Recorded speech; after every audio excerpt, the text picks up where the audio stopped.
তোমরা একটু ভালো করে শুনবে, ঠিক আছে? আরে হতে পারে আমার মা সবার চেয়ে কালো, সেই কালো রঙের মুখখানি মোর দুই নয়নের আলো। হবে না সুবহানাল্লাহ?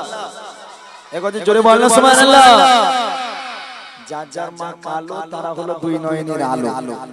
কি বললাম? দুই নয়নের। যার মা কালো তার মা হলো দুই নয়নের আলো। তাহলে এবার কার কার মা কালো হাত তুলে বলো। ঠিক জায়গায় জুতো না বানালে তো গাছ উঠছে না, তাই না? আর ফর্সা মারা কি ভালো না? দেখো কবি লিখছে, আমি দেখবো না গোলাপ গাঁদা রজনীগন্ধা, দেখবো যে মায়ের মুখের সকাল সন্ধ্যা। ফুল দেখলাম কি, ফুল দেখলাম কি, দেখলে মায়ের মুখটা পাই স্বর্গের সুখ, দেখলে মায়ের মুখটা পাই স্বর্গের সুখ। আমি দেখবো না আকাশের চাঁদ, আমি দেখবো শোষো আমার মা জননীর মুখ। চাচা খেলাম কি, চাচা খেলাম কি, দেখলে মায়ের মুখটা পাই স্বর্গের সুখ, দেখলে মায়ের মুখটা পাই স্বর্গের সুখ। আমার মা জননী, মা জননী, মা জননী, মা জননী, তুমি তো আমার নয়ন মনি, তুমি তো আমার নয়ন মনি। আমার সুখের স্বর্গ তুমি, আমার সুখের স্বর্গ তুমি, তুমি তো আমার নয়ন মনি, তুমি তো আমার নয়ন মনি। আগো মা, আগো মা, আগো মা, আগো মা। যারা আমার বুড়িমা গজল শুনেছেন তারা শুনবেন। একটা মা যখন একটা বাচ্চাকে জন্ম দেয়, হাসপাতালের বেডে শুয়ে আম্মা জান তর পাচ্ছে, কষ্ট পাচ্ছে, এত কষ্ট এত কষ্ট। ওই মা মনে করছে হয়তো এক্ষুনি আজরাইল আসবে আর আমার জানকে কবজ করে নিয়ে চলে যাবে, আমি মারা যাব। ডক্টর নার্স যারা আছে তারা মায়ের সেবায় মগ্ন। আজকের সেবা করতে করতে সেবা করতে করতে আম্মা জান সন্তানকে জন্ম দিয়ে দিল। সন্তানটা দুনিয়ার বুকে এলো, ভূমিষ্ঠ হয়ে গেল। যখন এই সন্তানকে দেখায়, দেখো এই বাচ্চাটা তোমার, এই বাচ্চাটাকে তুমি জন্ম দিয়েছো, আম্মা জান বাচ্চার চেহারা দেখার সাথে সাথে সমস্ত ব্যথা বেদনা যা হচ্ছিল সব ভুলে যায়।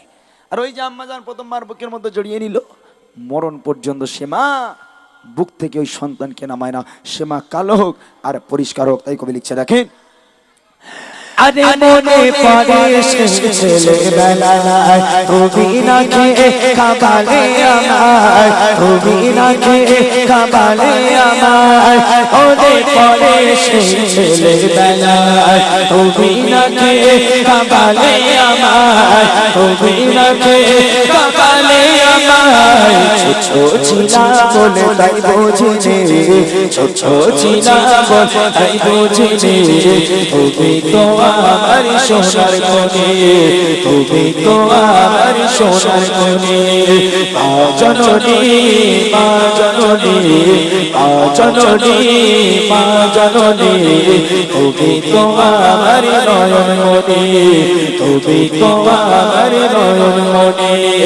আমার সুখের স্বর্গ তুমি, আমার সুখের স্বর্গ তুমি, তুমি তো আমার নয়ন মনি, তুমি তো আমার নয়ন মনি। আগো মা, আগো মা, আগো মা, আগো মা। এবারে দেখেন, হাসপাতাল থেকে তো বাড়ি চলে এলো মা। ওই বাচ্চাকে কোলে পিঠে করে মানুষ করছে, বড় করছে। একটা বাপ আর একটা মা জানে যে একটা ছোট নবজাতক শিশুকে বড় করা কতটা কষ্ট। আস্তে আস্তে সন্তান বড় হচ্ছে, ইকোটা কমা, ইকো কম, সন্তানটা বড় হচ্ছে আস্তে আস্তে, আর মা বুড়ি হচ্ছে। এখান থেকে বুড়ি মা, ভালো করে শুনবেন। সন্তান বেড়ে উঠছে আর এদিকে মার বয়স হয়ে যাচ্ছে, ছেলের বাপ নেই। যখন ছেলে আমাদের মতো হয়ে গেল, একদিন মা ডেকে বলছে, বাবা একটা কথা আছে তোমার সঙ্গে, এদিকে এসো। হ্যাঁ মা বলো।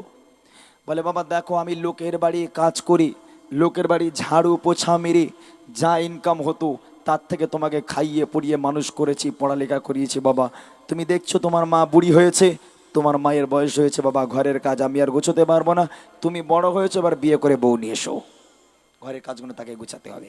তখন ছেলে বলছে, মা ও চিন্তা তোর করতে হবে না, কাজ ছেড়ে ফেলেছি। কি কাজ ছেড়েছো? বলে কলেজে ভর্তি যারা মেয়ে পছন্দ যে বিয়ে করে ফেলেছি, তোরে জানাইনি মা। মা একটু মনে কষ্ট পেলো, পাওয়ার পরও মায়ের মতো বন্ধু পৃথিবীর বুকে আর কেউ হয় না। মা বলছে ঠিক আছে বাবা, যা করেছো ভালো করেছো, বৌমা বাড়ি নিয়ে এসো, আমি মার পাচ্ছি না। আপনারা বলেন ওই বৌমা যখন বাড়িতে আসবে তখন মাকে কি সেবা যত্ন করে খাওয়াবে না মায়ের বুকের খাঁচায় লাথি মারবে? হ্যাঁ, ঈদ এসে গেল, বৌমা বলে দিচ্ছে স্বামীকে, দেখো খবরদার, তোমার মা বুড়ি হয়ে গেছে, বুড়ির কোনো স্টাইল নেই, খবরদার 400 টাকার বেশি যদি শাড়ি দিয়েছো তাহলে তোমার কিন্তু খাওয়া বন্ধ করে দেবো একদম। তাই বউর ওপরে স্বামীর রাজ চলবে না। হ্যাঁ, বউর ওপরে স্বামীর রাজ চলবে না, স্বামীর ওপরে বউর রাজ চলবে, কেননা বউ তো এমনি আসেনি, কটলাইন করে নিয়েছে। চলে গেল বাজারে, মায়ের জন্য 400 টাকা দিয়ে একটা শাড়ি নিয়েছে, আর বউ বলে দিয়েছে আমার মার একটু চকচকে পানা দেখতি, আমার মার জন্য যেন একটু চকচকে পানা শাড়ি হয়, ম্যাক্সিমাম 3000, এর নিচে যদি হয়েছে তোমার কপালে কষ্ট আছে। বাজারে গেল, মায়ের জন্য 400 টাকার শাড়ি আর শাশুড়ির জন্য 3500 টাকা দামে চকচকে থেকে শাড়ি নিয়ে বাড়ি এসছে। এসে মায়ের কাছে শাড়ি দিচ্ছে 400 টাকা শাড়ি, মায়ে নাও এটা তোমার ঈদের গিফট, এটা তুমি ঈদে পরবে। মা 400 টাকার শাড়ি নিয়ে, আল্লাহ তোমার ভালো করুক, ব্যবসা বাণিজ্যে বরকত দিক, তোমার সংসারে শান্তি দিক, কত দোয়া। চোখ পড়ে গেল শাশুড়ির শাড়ির দিকে, বলছে বাবা ওই শাড়িটা কার? বলে মা ওটা আমার শাশুড়ির জন্যে। বলে তা ওই অত সুন্দর লাল টুকটুকে বানা? বলে আমার শাশুড়ি একটু লাল টুকটুকে একটু দেখতে সুন্দর বলে তাই নিয়েছি। তা ভালো করেছো। বলে বাবা দাম কত? বলে 3500 টাকা। বলে আর আমারটা? আমার 400 টাকা। তখন মা মনটা মলিম করে বলে, বাবা শাশুড়ি 3500 টাকা দিয়েছো ঠিক আছে বাবা, তা আমার কমসে কম 1000 টাকা দিতে পারতে, 400 টাকা না দে, কমসে কম 1000 টাকা দিলে মনটা শান্তি, একবার 400। তখন ছেলে মা চেপে যা, মান সম্মানের ব্যাপার আছে, শাশুড়ি বলে কথা না, গেলি 2 করে ডিম দেয়। হ্যাঁ, শ্বশুর বাড়ি গেলি 2 করে ডিম দেয়, আবার সকাল বিকেল রাত্রিবেলা 3 টাইম নাস্তা দেয়, রাত্রিবেলা শোবার আগে ঘরে গিয়ে দুধ গরম করে এনে আমার দিয়ে আবার ঘুমোতে যায়, বিশাল যত্ন করে মা। তুই তো আমার কিছু দিস নে, তুই মা আমার তো কিছু দিস নে, তো তোর 400 টাকা তোমরা কত দেবো? ও মা তোর কিচ্ছু দেবে না, কিয়ামত পর্যন্ত ওই মা যেখানে বসে দোয়া করবে বিদ্যুতের গতিতে দোয়া কবুল হবে। তোমার শাশুড়ি যদি ওখানে বসে দোয়া করে সেই দোয়া কবুল হতে হাজার হাজার বছর কেটে যাবে, তথাপিও ওই দোয়া কবুল হবে কিনা কোনো গ্যারেন্টি নেই। আগে তোমার মা, তারপর তোমার শাশুড়ি, মায়ের স্থানে শাশুড়িকে বসিও না। কবি লিখছে দেখেন, কতই মধুর লাগে মায়ের হাসি, আর মেনে যায় ওই চাঁদের জ্যোতি, আর মেনে যায় ওই চাঁদের জ্যোতি। কতই মধুর লাগে মায়ের হাসি, আর মেনে যায় ওই চাঁদের জ্যোতি, আর মেনে যায় ওই চাঁদের জ্যোতি। মুছে যাবে সব পেরেশানি, মুছে যাবে সব পেরেশানি, হারিও না সেই সোনার খনি, হারিও না সেই সোনার খনি। মা জননী, মা জননী, মা জননী, মা জননী, তুমি তো আমার নয়ন মনি, তুমি তো আমার নয়ন মনি। আমার সুখের স্বর্গ তুমি, আমার সুখের স্বর্গ তুমি, তুমি তো আমার নয়ন মনি, তুমি তো আমার নয়ন মনি।